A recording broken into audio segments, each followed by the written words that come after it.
अथ पंचमोऽध्यायः।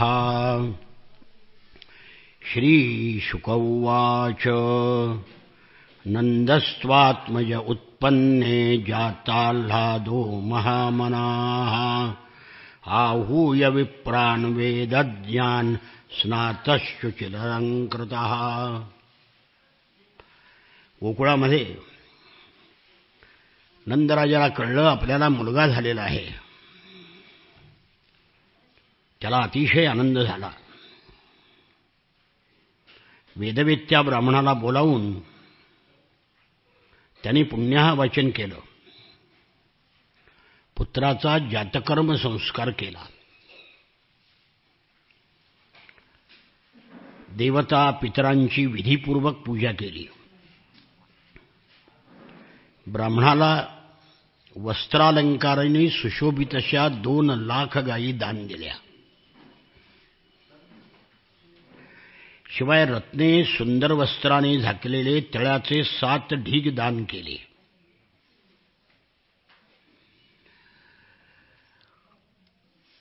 कालगतीनं पाण्याची शुद्धी होते, भूमीची शुद्धी होते, स्नानाने शरीराची शुद्धी होते, धुण्याने वस्त्राची शुद्धी होते, संस्काराने गर्भाची शुद्धी होते, तपश्चर्येने इंद्रियाची शुद्धी होते, यज्ञाने ब्राह्मणाची, दानाने धनाची आणि संतोषाने मनाची शुद्धी होते आणि आत्मज्ञानाने आत्म्याची शुद्धी होते. त्याप्रमाणे जातकर्म संस्कार करून सगळी शुद्धी केली. ब्राह्मणांनी आशीर्वाद दिले. पौराणिक वंशाचं वर्णन करू लागले. स्तुतीपाठक स्तुती करू लागले. गायक गाऊ लागले. वारंवार दुंदुभी वाजू लागल्या. गोकुळातील सर्व घरांची दारं, अंगणं, आतील भाग झाडून पुसून स्वच्छ केलं गेलं. सुगंधित द्रव्ये शिंपडली गेली.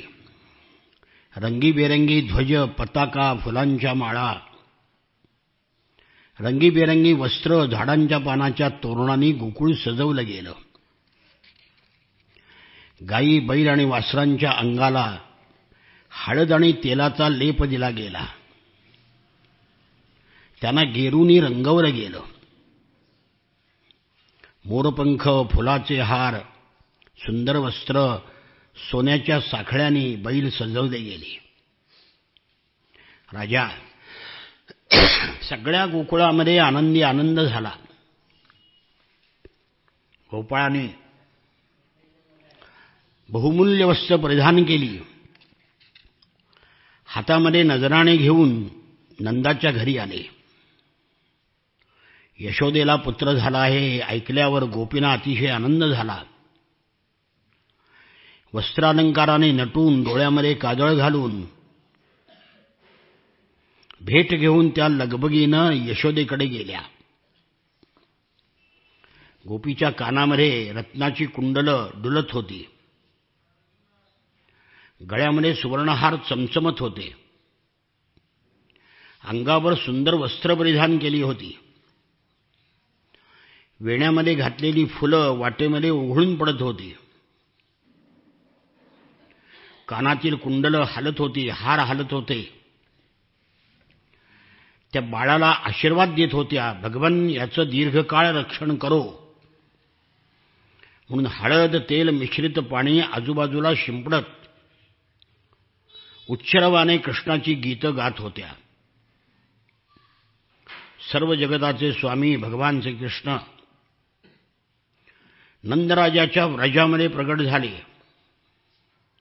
तेव्हा त्याच्या जन्माचा महान उत्सव साजरा केला गेला. गोकुळामध्ये आनंदी आनंद झाला. आनंदाने बेहोश होऊन गोप एकमेकाच्या अंगावर दूध, तूप, पाणी उडवू लागले. नंदराजा अतिशय उदार होता. त्यांनी गोपांना पुष्कळ वस्त्र, अलंकार, गायी दान दिल्या.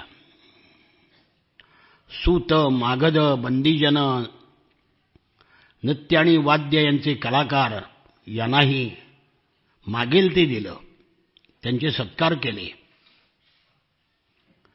भगवान विष्णू आपल्यावर प्रसन्न होऊन मुलाचं कल्याण व्हावं म्हणून सगळे उत्सव केले. नंदाने रोहिणीचं अभिनंदन केलं की तू अतिशय भाग्याची आणि पायगुणाची आहेस, कारण तुला मुलगा झाला बलराम, म्हणून माझ्या घरी मुलगा आला, तू पायगुणाची आहेस. आणि त्या दिवशीपासून सगळ्या गोकुळामध्ये, व्रजामध्ये एक प्रकारची समबुद्धी आली. थोडे दिवस गेले, काही दिवसांनी, 4-5 दिवस, 4-5 नाही, एकच दिवस, कारण तिसऱ्या दिवशी तीही आली ना पूतना. म्हणून नंदराजा मथुरेमध्ये कंसाला वार्षिक कर देण्याकरता गेला.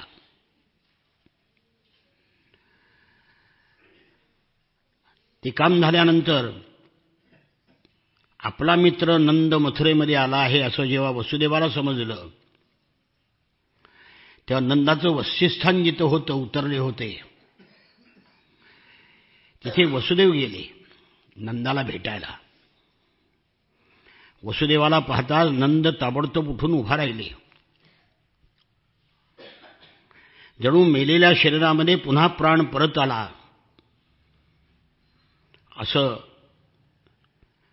वसुदेवाला झालं. त्यांनी 2 हात नंदाचे धरून आपल्या छातीशी त्याला कवटाळलं. वसुदेवाचा सत्कार केला. दोघे आरामात बसले.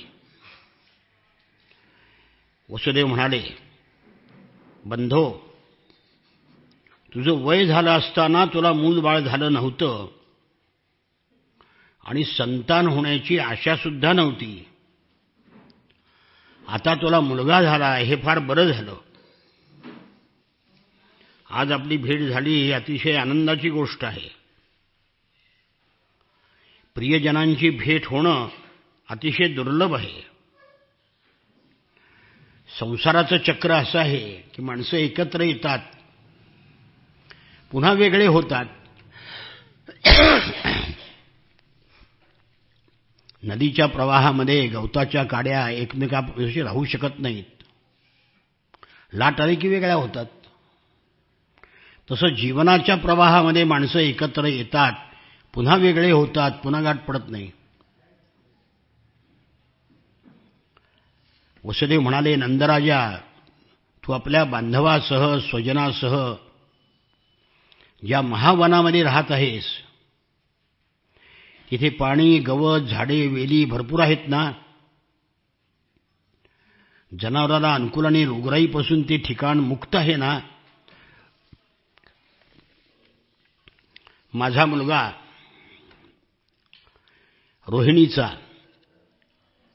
रोहिणीबरोबर तुझ्याच घरामध्ये राहतो आहे. तो तुलाच आपला माता पिता मानत आहे. तो मुलगा सुखरूप आहे ना? ज्यामुळे स्वजनांना सुख मिळतं तोच धर्म, अर्थ आणि काम शास्त्रविहित आहे. आणि ज्यामुळे स्वजनांना त्रास होतो तो हितकारक नाही. नंद म्हणाले, वसुदेवा, कंसाने तुझे अनेक पुत्र मारले. एक मुलगी झाली होती, तीही मारून टाकली. प्राण्याचं सुख आणि दुःख भाग्यावर अवलंबून असतं. वसुदेव म्हणाले, बंधो, कंसाला द्यावयाचा कर सगळा तू दिलेला आहेस. आता गोकुळामध्ये जा, कारण मोठमोठे अपशकुन होऊ लागले आहेत आणि गोकुळावर संकट येण्याची शक्यता आहे. मग नंदादी गोपाने वसुदेवाचा निरोप घेतला आणि सगळेजण गोकुळाला निघाले. शुकाचार्य म्हणतात, मथुरेवरून नंद निघाला, विचार करू लागला की वसुदेवाचं म्हणणं खोटं होणार नाही. गोकुळावर खरंच संकट यायला लागलीत का? आणि आलंच होतं. कंसेन प्रहिता घोरा पूतना बालघातिनी शिशूंश्चचार निघ्नन्ति पुरग्राम व्रजादिषु. पूतना नावाची एक राक्षसी, अत्यंत क्रूर, घोरा, मुलांना मारणं एवढंच तिचं काम होतं. ती कंसाच्या आज्ञेवरून नगरं, गावं, गवळ्याच्या वस्त्या सगळीकडे मुलाला मारत फिरत होती.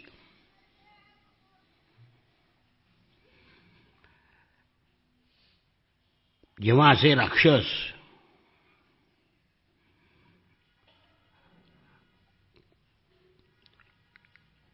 भगवंताचं स्मरण करणाऱ्या लोकांना मारू शकत नाहीत, पण इतरांना ते मारतात,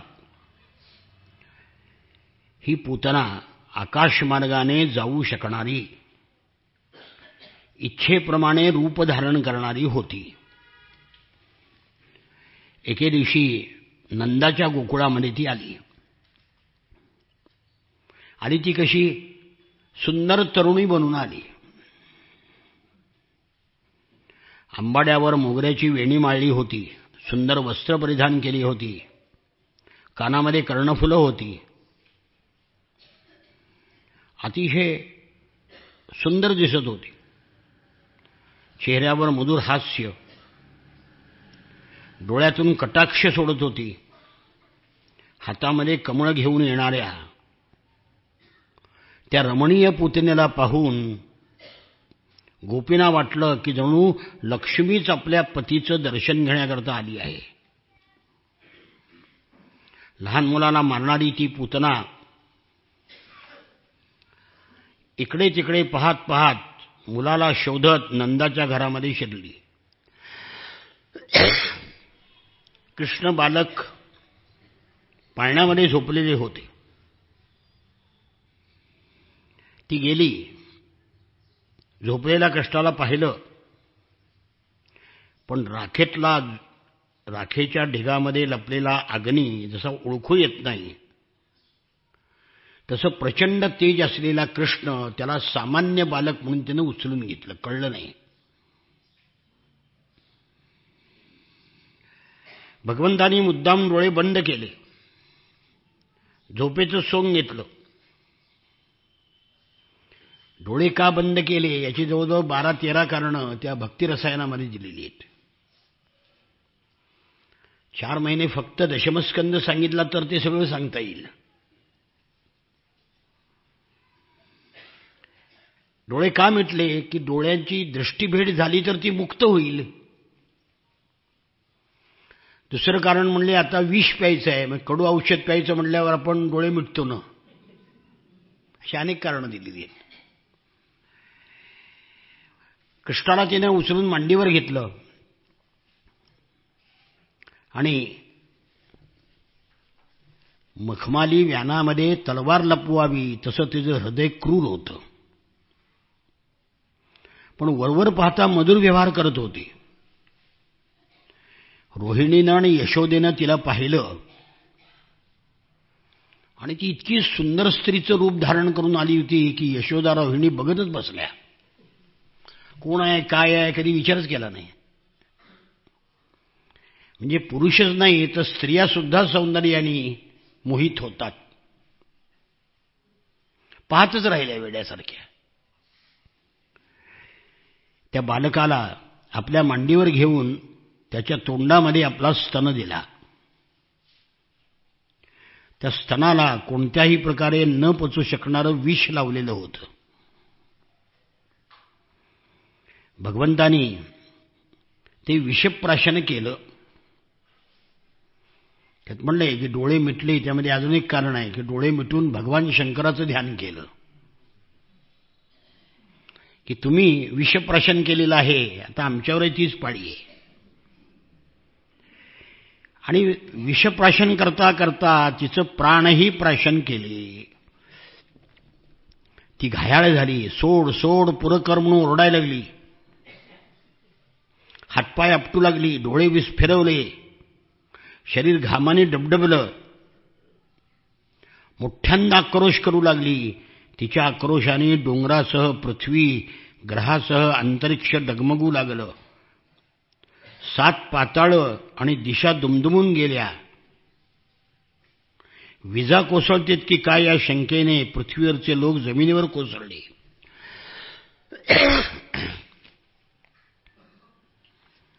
तिला इतक्या वेदना झाल्या की ती गतप्राण झाली. घरातून बाहेर आली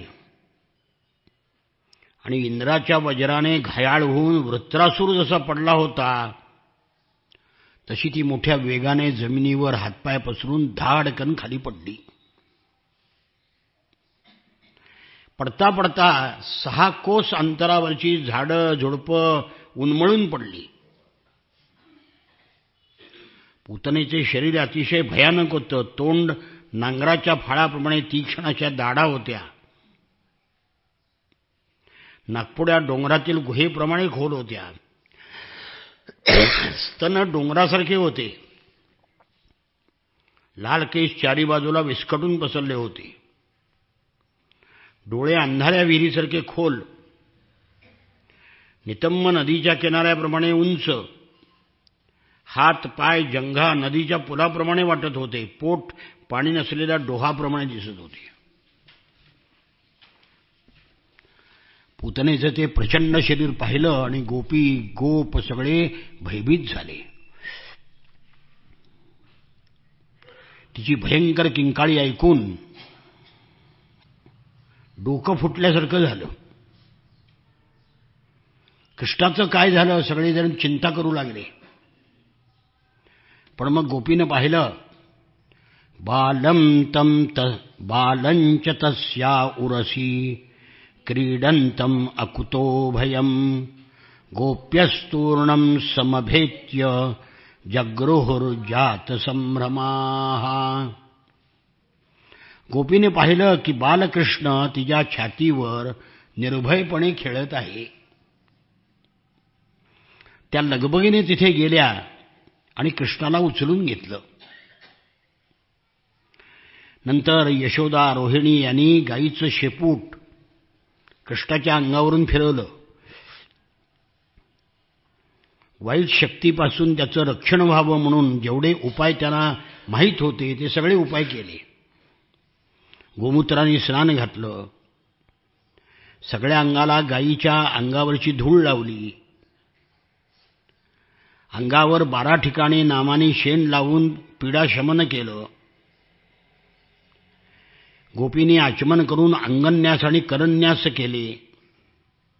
बालकाच्या अंगावर बीजन्यास केले. गोपी म्हणायला लागल्या की हा भगवान कृष्ण नाही, त्या भगवंताला आकाशातल्या तुझ्या पायाचं, मणिमान तुझ्या गुडघ्याचं, यज्ञपुरुष तुझ्या मांड्याचं, अच्युत कमरेचं, हयग्रीव पोटाचं, केशव हृदयाचं, ईश वक्षस्थळाचं, सूर्य कंठाचं, विष्णू हातांचे, उरुक्रम तोंडाचे आणि ईश्वर मस्तकाचे रक्षण करो. तुझ्या रक्षणासाठी भगवान तुझ्या पुढे राहोत. चक्रधर भगवान, गदाधारी श्रीहरी पाठीमागे राहो आणि धनुष्य आणि खड्ग धारण करणारे भगवान मधुसूदन आणि अजन हे दोघे 2 बाजूला, शस्त्रधारी उरुगाय चारी कोपऱ्यामध्ये, उपेंद्र वर गरुड पृथ्वीवर आणि भगवान परमपुरुष सर्व बाजूनी तुझं रक्षण करोत. हे रक्षामंत्र आहेत सगळे आत्ताचे म्हटलेले. ऋषिकेश इंद्रियाचं रक्षण करो, नारायण प्राणाचं रक्षण करो, श्वेतद्वीपाचे अधिपती चित्ताचे रक्षण करो, योगेश्वर मनाचं रक्षण करो, प्रश्निगर्व बुद्धीचं रक्षण करो, परमात्मा भगवान तुझ्या अहंकाराचं रक्षण करो, खेळताना तू गोविंद तुझं रक्षण करो, निद्रेच्या वेळी माधव रक्षण करो, चालताना वैकुंठ, बसल्यावर श्रीपती हे तुझं रक्षण करो. सर्व ग्रहांना भयभीत करणारे यज्ञभोक्ते भगवान भोजनाच्या वेळी तुझं रक्षण करो. हे सगळे रक्षामंत्र आहेत, कळगा. टाकिनी, राक्षसी, कुष्मांडा इत्यादी बालग्रह, भूत, प्रेत, पिशाच, यक्ष, राक्षस, विनायक, कोटरा, रेवती, ज्येष्ठा, पूतना, मातृका इत्यादी शरीर, प्राण तसे इंद्रियांचा नाश करणारे उन्माद, अपस्मार वगैरे रोग, स्वप्नात पाहिलेले महान संकट उत्पात म्हणजे वृद्धग्रह, बालग्रह, सर्व अनिष्ट घटक भगवान विष्णूच्या नावाचा उच्चार केल्याने भयभीत होतात आणि नष्ट होऊन जातात. अशा प्रकारे मंत्र म्हणून भगवंताला प्रार्थना केली की आमच्या कृष्णाचं रक्षण कर, आमच्या कृष्णाचं रक्षण कर. शुकाचार्य म्हणतात हे सगळं रक्षामंत्र म्हटल्यानंतर यशोदेनी दूध पाजून मुलाला पाळण्यामध्ये निजवलं. त्यावेळी द्वारकेला गेलेला नंदराजा आणि गोप गोकुळामध्ये परत आले. पूतनेचं भयंकर शरीर पाहून ते चकित झाले आणि म्हणाले, वशिष्ठ मागच्या जन्मी कोणीतरी मोठा ऋषी असला पाहिजे, योगेश्वर असला पाहिजे, कारण त्यांनी मला धोक्याची सूचना दिली होती, जा गोकुळामध्ये संकट येणार आहेत. आता इतका प्रचंड देह जाळायचा कसा, म्हणून कुऱ्हाडीने त्या पूतनेच्या अंगाचे अनेक तुकडे तुकडे केले आणि एका तुकड्याला एक चिता पेटवली आणि अनेक चिता पेटवून ते शरीर जाळून टाकलं. तिचं शरीर जेव्हा जळत होतं तेव्हा त्यातून सुगंधी धूर निघू लागला. एवढी पापी असून, कारण कृष्णाचा स्पर्श झाला ना, भगवंताच्या स्पर्शाने मरण पावल्यामुळे परिसाचा स्पर्श झाला की सोनं होणारच. पूतना राक्षसी होती, लहान मुलाला मारणं, त्यांचं रक्त पिणं हे तिचं काम होतं. पण श्रीकृष्णाने सुद्धा तिचं स्तनपान केलं होतं, म्हणून तिला सद्गती मिळाली. मग हे परमात्मा श्रीकृष्णाला जे लोक श्रद्धा भक्ती मातेप्रमाणे प्रेमपूर्वक आणि प्रिय असणारी वस्तू समर्पित करतात त्याच्याबद्दल काय बोलावं. विष देणाऱ्या पूतनेला जर सायुज्य मुक्ती दिली तर प्रेम करणाऱ्या आणि पाहिजे ते देणाऱ्या लोकांना कोणती मुक्ती प्राप्त होईल काय सांगावं. त्याच्याही पेक्षा श्रेष्ठ सर्वांना वंदनीय असणाऱ्या भगवंतानी आपल्या चरणांनी पूतनेचं शरीर दाबून तिचं स्तनपान केलं होतं.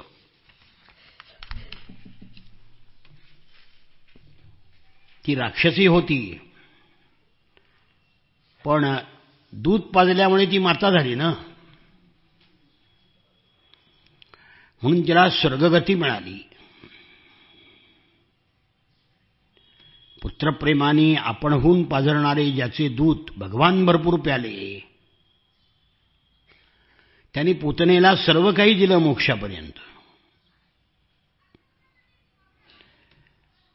तिनं मात्र पुत्राच्या स्वरूपामध्ये तिला पाहिलं नाही आणि गोकुळातल्या बायका सुद्धा लहान मुलगाच म्हणत होते, त्यांना कुठं माहित होतं हा परब्रह्म आहे. नंद वगैरे गोपांनी पाहिलं की चितेतून जो धूर येतो आहे त्याला सुगंध येतो आहे. आश्चर्य करत करत ते गोकुळामध्ये पोचले. गोपांनी मग सगळा वृत्तांत, पूतनेचा मृत्यू हे सगळं सांगितलं. सगळे आश्चर्यचकित झाले. मृत्यूच्या तावडीतून मुलगा सुटला. त्या मुलाला नंदाने उचलून घेतलं वारंवार त्याच्या मस्तकाचं अवघ्राण केलं, अतिशय आनंदित झाले. हा पूतना मोक्ष श्रीकृष्णाची अद्भुत बाललीला आहे. जो मनुष्य श्रद्धेनं याचं श्रवण करतो त्याला भगवंताचं प्रेम प्राप्त होतं. राजा म्हणाला, येन एनावतारेण भगवान हरिरीश्वरः करोति कर्म कर्णरम्याणि मनोज्ञानि च मे जन प्रभो. परीक्षित राजा म्हणाला, शुकाचार्य भगवान आचार्य सर्वशक्तिमान भगवंतानी जे जे अवतार धारण करून ज्या ज्या लीला केल्या त्याचं श्रवण केल्याने प्रेम वाढतं, विषयाची आशा नष्ट होते, माणसाचं अंतःकरण शुद्ध होतं, भगवंताविषयी भक्ती प्राप्त होते, भक्ताशी मैत्री वाढते.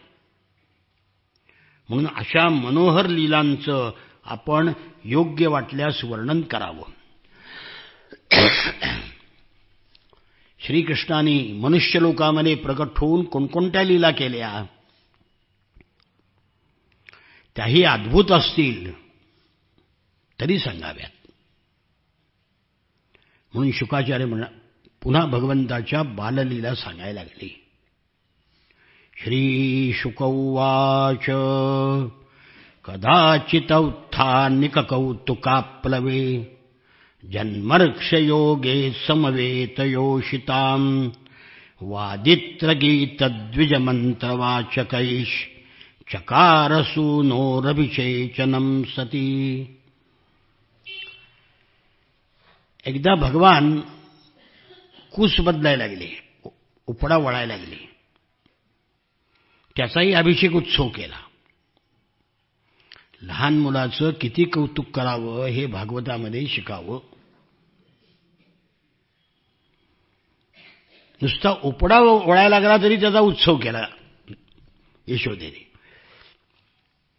शिवाय त्या दिवशी त्याचं जन्मनक्षत्र होतं. घरामध्ये स्त्रियांची गर्दी झाली होती. गाणं बजावणं चालू होतं. ब्राह्मणाचा मंत्रघोष चालू होता. त्यावेळी यशोदेने मुलाला अभिषेक केला. ब्राह्मणाचा मोठा सन्मान केला. त्यांना अन्न, वस्त्र, पुष्पमाळा, गायी वगैरे वस्तू दान दिल्या. मग मंगलस्नान घातलेल्या त्या बाळाला त्यांनी ब्राह्मणाने आशीर्वाद दिले. लाडक्या बाळकृष्णाच्या डोळ्यावर झोप यायला लागली. नऊ घातलं की मुलाला झोप येतेच. अहो, दिवाळीत आंघोळ घातल्यावर मोठ्या माणसाला झोप येते. लहान मुलाला झोप येईल त्यात नवल काय. मग त्याला अंथरुणावर झोपवलं. थोड्याच वेळामध्ये त्याला जाग आली आणि दूध पिण्याकरता तो रडू लागला. यशोदा त्या समारंभाला आलेल्या गोपगोपींचं स्वागत करण्यामध्ये गुंग झाली होती. तिला त्याचं रडणं ऐकूच आलं नाही. तेव्हा रडत रडत तो पाय झटकू लागला. त्याला एका छकड्याखाली झोपवलं होतं आणि पालवीसारखे लाल चिमुकले पाय तो नाचवायला लागला, हलवायला लागला आणि ते पाय त्यांनी त्या छकड्या जोराने मारल्याबरोबर छकडा उलटला. त्याच्यावरची धुई, दूध, दही, काश्याची ठेवलेली भांडी सगळी खाली खडखड खडखड पडली, विखुरली गेली.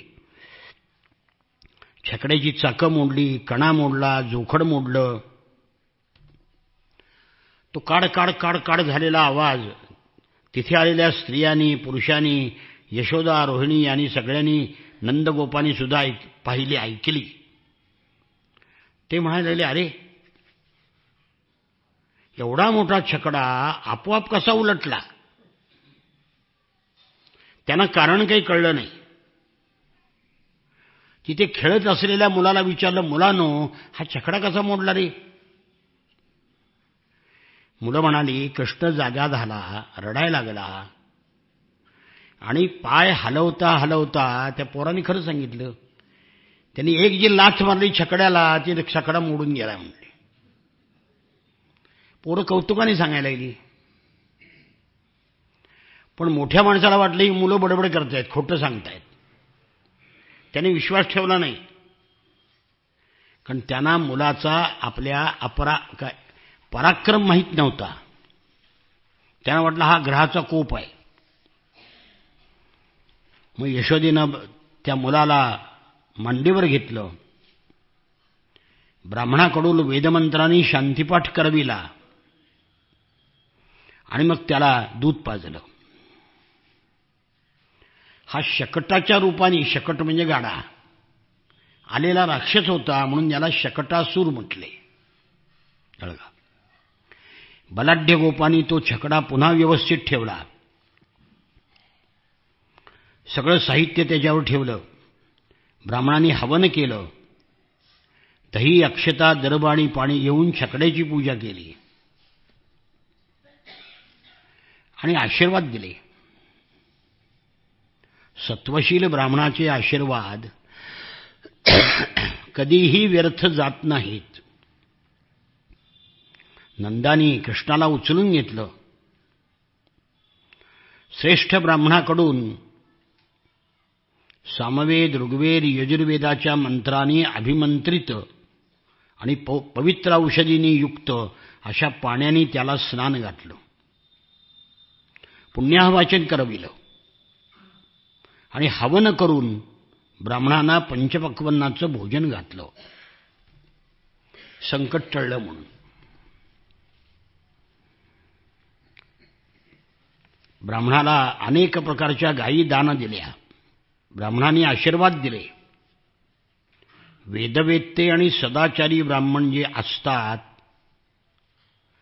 त्यांचे आशीर्वाद कधीही निष्फळ होत नाहीत.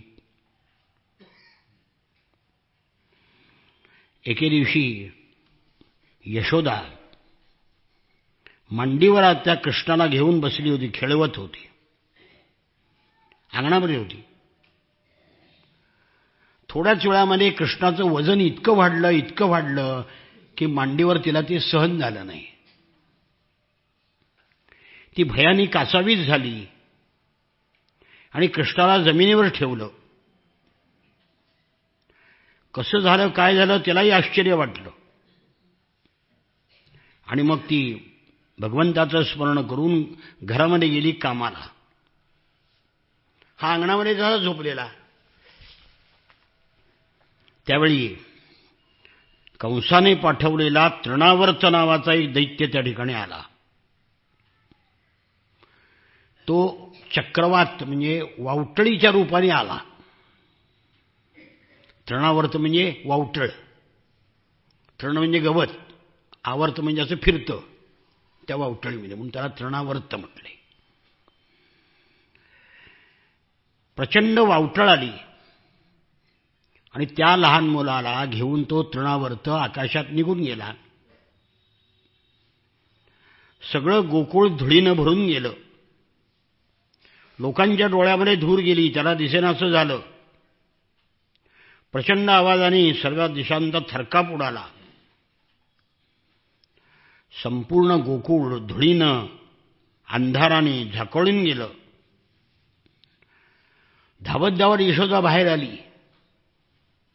जिथं मुलाला ठेवलं होतं तिथे मुलगा नव्हता. सगळेजण इतके त्रस्त झाले होते की ते दुसऱ्यालाच काय स्वतःला पाहू शकत नव्हते. जोरदार वादळामध्ये, धुळीच्या वर्षावातामध्ये मुलाचा पत्ता नाही. हे पाहिल्यावर यशोदा अत्यंत शोक करू लागली, व्याकुळ झाली. वासरू गेल्यावर गायीची जी अवस्था होती ती यशोदेची झाली. ती जमिनीवर कोसळली. काही वेळाने ते वादळ शांत झालं. धूळ कमी झाली. यशोदेच्या रडण्याचा आवाज ऐकून बाकीच्या गोपी तिथे आल्या. कृष्ण कुठंच दिसेना म्हणून त्या शोकाकुल झाल्या, डोळ्यातून अश्रुधारा वाहू लागल्या. इकडे तृणावर्त वावटळीच्या रूपाने कृष्णाला आकाशात घेऊन गेला. कृष्णाने काय केलं, आपलं वजन वाढवलं आणि त्याच्या गळ्याला मिठी मारली. प्रचंड ओझं झाल्यामुळं त्याला गोकुळाकडनं मथुरेकडे जाता येईना. त्याचा वेग कमी झाला. अधिक पुढे तो जाऊ शकला नाही आणि कृष्णाला गळ्यामध्ये बांधलेला दगड समजायला लागला. तो कृष्णाने त्याचा गळा असा पकडून ठेवला की त्या बालकाला तो राक्षस आपल्यापासून दूर करू शकला नाही. इतक्या जोराने त्याचा गळा दाबला कृष्णाने की त्याचा देह निश्चेष्ट झाला. डोळ्यातून बुबळं बाहेर आली, बोलणं बंद झाले, प्राण निघून गेले आणि त्या बालकाबरोबर तो तृणावर्त मेलेला गोकुळामध्ये येऊन कोसळला, खाली पडला. तिथे स्त्रिया रडत होत्या. त्यांनी पाहिलं की अकराळ विक्राळ राक्षस आकाशातून पडलेला आहे. शिलेवर आपटला. सगळे अवयव त्याचे मोडून गेले. शंकराच्या बाणाने घायाळ होऊन पडलेला त्रिपुरासूर जसा दिसावा तसा अस्ताव्यस्त राक्षस छिन्न बिच्छिन्न झाला. त्याच्या वक्षस्थळावर कृष्ण लोंबकळत होता. ते पाहून नंद, यशोदा, सर्वांना, गोकुळवासी लोकांना विस्मय वाटला. लगबगीनं गोपी तिथे गेला, कृष्णाला उचलून मातेकडे आणून गेलं. मृत्युमुखातून आपला बालक सुखरूपपणे परत आला. राक्षसांनी त्याला आकाशामध्ये नेलं होतं, तरी सुद्धा मृत्यूच्या तोंडून सुटून तो सुखरूप परत आला म्हणून गोकुळामध्ये आनंदी आनंद झाला. ते म्हणायला लागले, केवढं आश्चर्य, काय अद्भुत घटना आहे. या मुलाला राक्षसाने मृत्यूच्या मुखात टाकलं होतं, पण तरीही तो परत आला आणि त्या दुष्टाला त्याच्या पापानीच गिळून टाकलं. साधू पुरुष आपल्या समतेनंच भयापासून वाचतात, हेच खरं. खरंच आम्ही कोणतं तप केलं आहे, भगवंताची कोणती पूजा केली होती, पाणपोई घालणं, धर्मशाळा बांधणं, अशी कोणती लोकोपयोगी कामं आम्ही केली होती, लोकांचं काय आम्ही भलं केलं होतं, म्हणून मृत्यूच्या तावडीतून आमचा मुलगा सुटला. खरोखर आमचं हे भाग्य आहे. या महावनामध्ये पुष्कळशा अद्भुत घटना घडतायत. म्हणून नंदाला आश्चर्य वाटलं. काही दिवस गेले. यशोदा आपल्या मुलाला मांडीवर घेऊन दूध पाजत होती श्रीकृष्णाला. आणि भरपूर दूध पिल्यानंतर त्याचं हास्यमुख मुख, हसरं मुख त्याचं, यशोदा कुरवाळत होती आणि कृष्णाने जांभई दिली. खम रोदसी ज्योतिरनीकमाशाः सूर्येन्दुवह्निश्वसनाम्बुधिंश्च द्वीपान्नगांस्तद्दुहितृर्वनानि भूतानि यानि स्थिरजंगमानि. त्याच्या तोंडामध्ये यशोदेनं आकाश, अंतरिक्ष, ज्योतिर्मंडळ, दिशा, सूर्य, चंद्र, अग्नी, वायू, समुद्र, द्वीप, पर्वत, सगळं विश्व पाहिलं. ती घाबरली. हरणाच्या पाडसाप्रमाणे डोळ्यासारखे डोळे असलेले अशी यशोदा मुलाच्या मुखामध्ये विश्वरूप दर्शन पाहून थरथर कापायला लागली. आश्चर्यचकित होऊन तिनं डोळे बंद केले. यावेळी एकदा अजून एकदा 2 वेळा विश्वदर्शन झाले यशोदेला. शुकाचार्य म्हणतात, गर्गपुरोहितो राजन यदूनां सुमहातपाः व्रजं जगामनन्दस्य वसुदेव प्रचोदितः. शुकाचार्य म्हणतात, परीक्षित राजा, यदुकुलाचे पुरोहित आहेत गर्गाचार्य. वसुदेवाच्या सांगण्यावरून ते नंदाच्या गोकुळामध्ये आले नामकरण करण्याकरता. विधी राहिले होते ना. गर्गाचार्यांना पाहून नंदाला अतिशय आनंद झाला. ते हात जोडून उभे राहिले. नंतर गर्गाचार्यांच्या चरणांना नमस्कार केला, त्यांची पूजा केली. आदरातिथ्याने जेव्हा गर्गाचार्य आरामात बसले तेव्हा नंदराजा मधुर शब्दामध्ये त्यांना म्हणाला, भगवन, आपण तर स्वतः पूर्णकाम आहात. आपण काहीच मागणार नाही मला माहिती आहे. तरी मी आपली काय सेवा करू? आपल्यासारख्या महात्म्यांचे आमच्यासारख्या सामान्य घराला पाय लागले हे आम्हाला कल्याणकारकच आहे. आपल्यासारखे आचार्य घरी येणं अवघड. तेव्हा हे प्रभो, जी गोष्ट साधारणपणे इंद्रियांनी जाणण्याच्या पलीकडची आहे ती सुद्धा ज्योतिषशास्त्राच्या आधाराने तुम्ही जाणता. आपण ज्योतिषशास्त्राची रचना केली आहे. पहिला ज्योतिषी जगातला कोण? गर्गाचार्य. त्यांनी कृष्ण चरित्रही लिहिलेलं आहे, त्याला गर्ग संहिता म्हणतात. श्रीमद भागवत, महाभारत आणि गर्ग संहिता अशा 3 ठिकाणी कृष्णाचं चरित्र विस्तृत.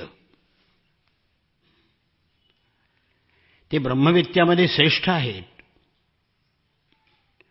म्हणून माझ्या दोन्ही मुलाचं नामकरण संस्कार आपणच करावेत.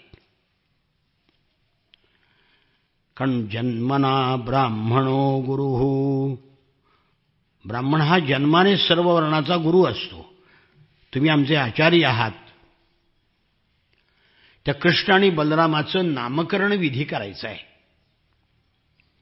गर्ग उवाच यदूनामः आचार्यः ख्यातश्च भुवि सर्वतः सुतं मया संकृतं ते मन्यते देवकी सुतं. गर्गाचार्य म्हणाले, अरे नंदराजा, मी यादवांचा पुरोहित म्हणून सगळ्या जगात प्रसिद्ध आहे. तुझ्या पुत्राचे जर मी जातकर्म संस्कार केले तर लोकांना असं वाटेल हा देवकीचा पुत्र आहे. कारण त्यांचा पुरोहित इकडे आला ना, मग त्यांचा पुरोहित यायचं कारण काय? कंस दुष्टबुद्धीचा आहे. नंदराजा, तुझी वसुदेवाबरोबर असलेली घट्ट मैत्री हे देवकीच्या कन्येकडून जेव्हा त्यांनी ऐकलं, आकाशात गेलेली कन्या ती फिरवून आपटणार, तेव्हापासून तो विचार करतो आहे की देवकीचा 8वा मुलगा कुठेतरी आहे आणि तू मित्र असल्यामुळे तुझ्याकडे तो असावा असा कंसाला संशय आहे. म्हणून वसुदेवाचा हा पुत्र आहे असं समजून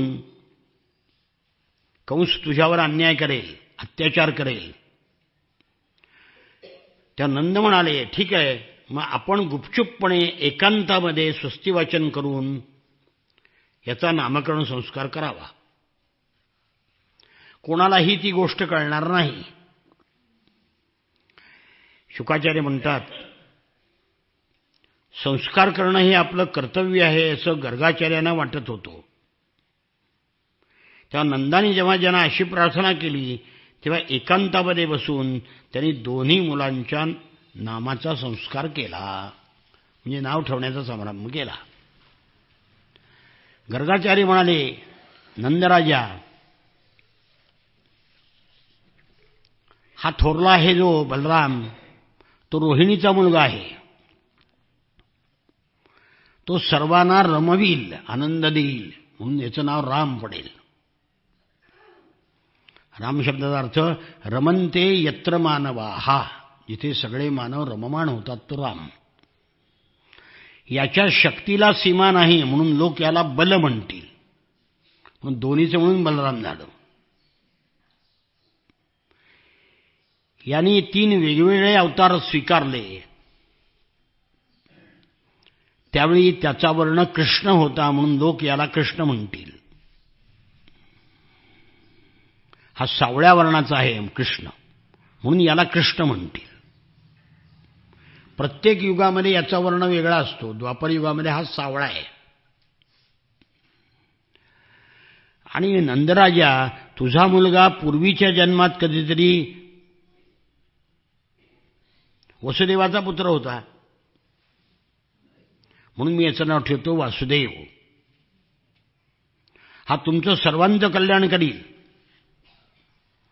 सर्व गोप गोपी आणि गायी यांना आनंदित करेल. मोठमोठ्या संकटातून तुमचं रक्षण करेल. हे नंदराजा, पूर्वी एकदा पृथ्वीवर जेव्हा राजा नव्हता त्या चारी बाजूनी असुर लोक प्रजेला छळू लागले, सज्जनांना छळू लागले. म्हणून भगवंतानीच बळ प्राप्त करून या लुटारूवर विजय मिळवला. म्हणून याच्यावर लोक प्रेम करतात. त्याचा पराभव कोणी करू शकत नाही. विष्णूच्या छत्रछायेखाली राहणाऱ्या देवांना प्रखर असुर जिंकू शकत नाहीत. याच्यामुळं शिवाय नंद राजा, हा मुलगा भगवान नारायणासारखा आहे, म्हणून याचं सावधपणे रक्षण कर. अशा प्रकारे नंदाला समजावून सांगून गर्गाचार्य आपल्या आश्रमाकडे परत गेले. ते ऐकून नंदराजाला अतिशय आनंद झाला आणि गर्गाचार्यांनी सांगितल्याप्रमाणे त्यांनी दोघांचेही नामकरण केलं. कृष्णाचं कृष्ण, कृष्ण म्हणजे सावळ्या रंगाचा आहे म्हणून. बलराम गोरा आहे आणि कृष्ण सावळा आहे, कळलं का? दुसरा कृष्ण शब्दाचा अर्थ कर्षती, जो लोकाला आपल्याकडे आकर्षून घेतो, म्हणून कृष्ण. थोडे दिवस गेले. राम आणि कृष्ण हात आणि गुडघे टेकून रांगू लागले. दोघे भाऊ रांगत रांगत गोकुळाच्या धुळीतून आश्रमामध्ये, गोकुळाच्या धुळीतून चालत जात होते. पायातील घुंगरू रुंझुन रुंझुन वाजत असत. त्याच्या कर्णमधुर आवाजाने लोक आनंदित होत होते आणि त्याच्या मागे मागे जात होते. मागे कोणी आलं की ते मुद्दाम थांबायचे आणि भ्याल्यासारखा अभिनय करायचे. ते लोक त्यांना उचलायचे आणि आईच्या ताब्यात द्यायचे. कृष्ण बलरामाला पाहून त्यांच्या मातांचा स्नेह दाटून येत असे. त्यांच्या स्तनातून दुधाच्या धारा वाहत होत्या. धुळीनं माखूनही त्यांचं मुख अतिशय सुंदर दिसत होतं.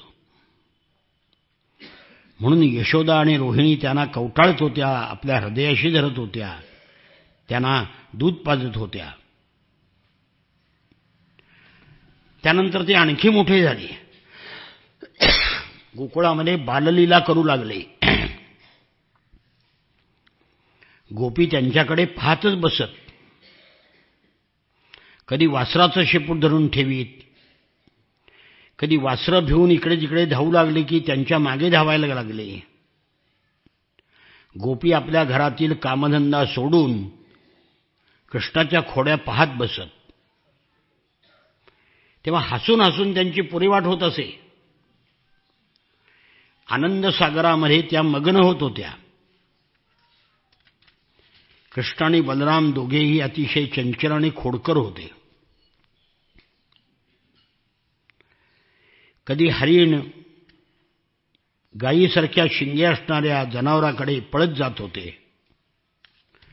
कधी धगधगत्या आगीजवळ जात, कधी दाताने चावणाऱ्या प्राण्याजवळ जात, कधी तलवारी उचलून घेत, कधी पाण्याकडे जात, कधी पक्षाकडे जात, कधी काट्याकुट्यात जात.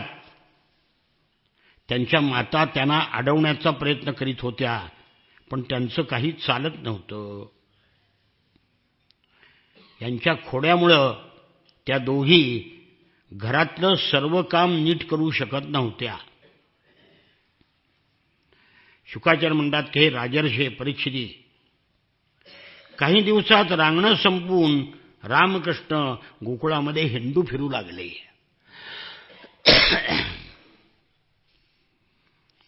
आपल्याबरोबरच्या गवळ्याच्या मुलांना घेऊन खेळण्याकरता बाहेर पडत गोकुळातल्या गोपींना आनंद होत असत. त्याच्या लहानपणीच्या मनोहर खोड्या पाहून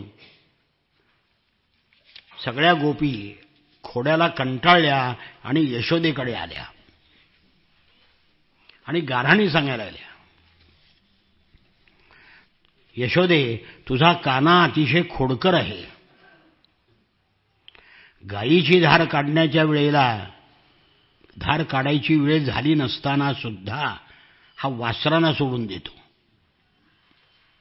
आम्ही रागावलो की खो खो हसू लागतो. चोरीच्या वेगवेगळ्या युक्त्या करतो. आमचं गोड धोड दही दूध चोरून खातो.